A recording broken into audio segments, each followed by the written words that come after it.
All right, guys, we have two more articles to go over. This one was sent to me by Matthew Wiles, a longtime watcher of the show.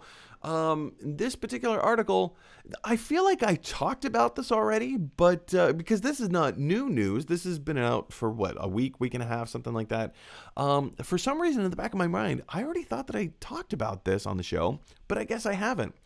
The film A Quiet Place, we know that it was already getting a sequel. The trailer for the sequel came out earlier this year. It looked spectacular. I loved the first one. Again, it's a horror movie. It is not a scary movie. Delineation. It was just a really well told story with characters that you care about, and it's interesting. It's an interesting concept. It's an interesting premise. It's kind of unlike anything that I've ever seen before. And John Krasinski had a really great idea for a sequel. So he went ahead and wrote it. They filmed it. It was supposed to come out earlier this year. It got delayed to COVID. Here we are. Well, now, without the sequel even coming out and being released yet, it is being reported that a spin-off movie is in the works by director Jeff Nichols. Jeff Nichols very famously did the movie Mud, which is attributed to Matthew McConaughey's McConaissance, kind of bringing him back into the public foray. Let me jump into what Matthew had to say about this. These were his thoughts. He texted me and he said, you heard about the spinoff? Talking about the news that we have right now, and then referring to the original A Quiet Place, which came out, 2 years ago? 2018, I believe. He says, it was a good movie. A sequel is cool, but a spinoff? Unless it's the aliens coming, if you don't know anything about A Quiet Place, spoilers, there's aliens. But I mean, it's also kind of the premise of the movie. Unless it's the aliens coming, not sure why it's needed. Well, I mean, that begs the question, is any film needed, Matt? No films are needed. I mean, we make them because we like them and, they make money, so let's keep making more.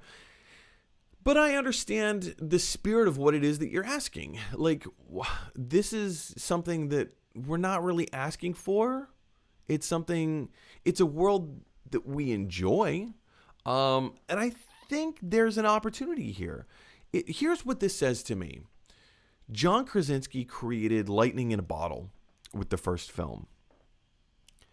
It sounds to me like he's also created lightning in a bottle with the second film, because it hasn't even been released yet. And now the studio has already hired a director, a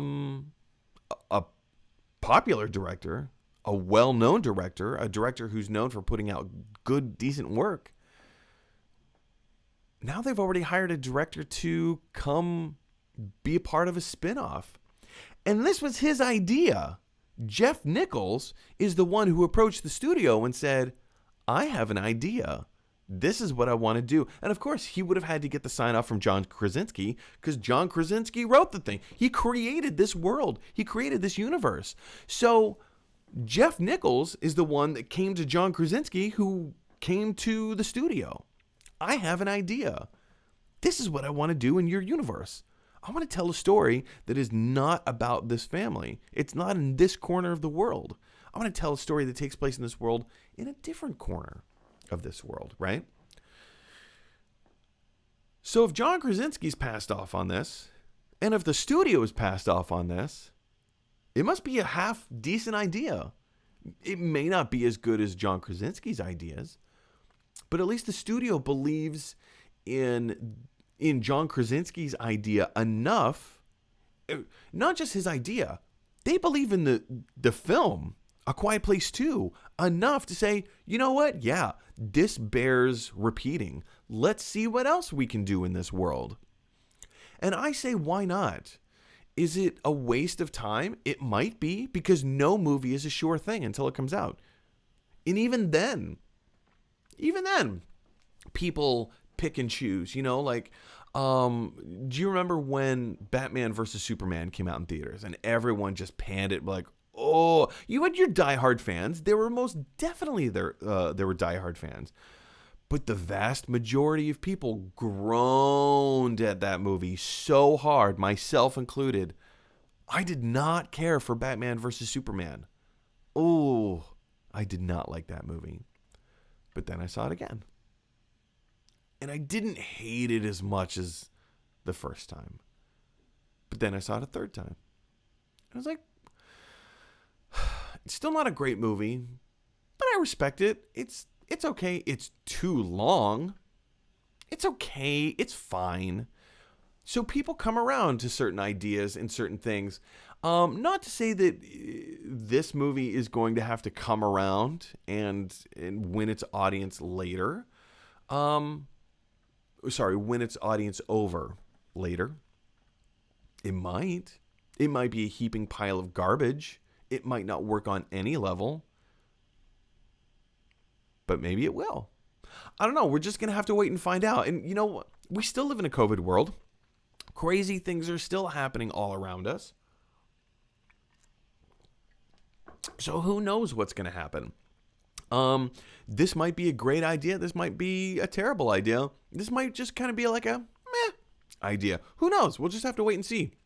Question is for you guys. What do you think about Jeff Nichols coming out and breaking his genre style to actually film a horror movie, to make a horror? And again, like when you say horror movie, it's not like, go, super scary. It's a horror movie in the same way that Jurassic Park is a horror movie. Quiet Place, I did not find to be scary. Jurassic Park, not a scary movie. But it's a fun adventure film featuring good creatures. Anyway, I'm interested to hear what you guys have to say about it. Jump on down to the comment section below and leave those thoughts there. All right, guys, everybody, thanks for watching. If you like this video, click like. If you really like this video, click subscribe. And if you really, really like this video, click share. Because that is exactly what Batman from the animated series would want you to do. His name is Batman.